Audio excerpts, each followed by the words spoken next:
बच्चे पढ़ रहे हैं, तो ये जो है आपका मेरे ख्याल से बहुत बड़ा एहसान होगा, जिस तरह मेरे उस्ताद का मेरे पे था कि ये दीन की तालीम।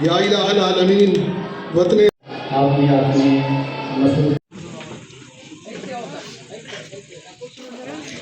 अपने बच्चे पढ़ रहे हैं, तो ये जो है आपका मेरे ख्याल से बहुत बड़ा एहसान होगा, जिस तरह मेरे उस्ताद का मेरे पे था कि ये दीन की तालीम।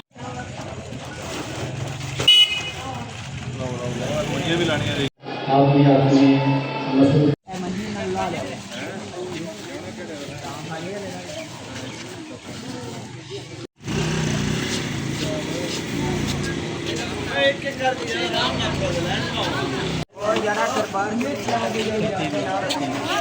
आज मुफ्ती पीर सैयद डॉक्टर मुहीदुल हसन शाह समझ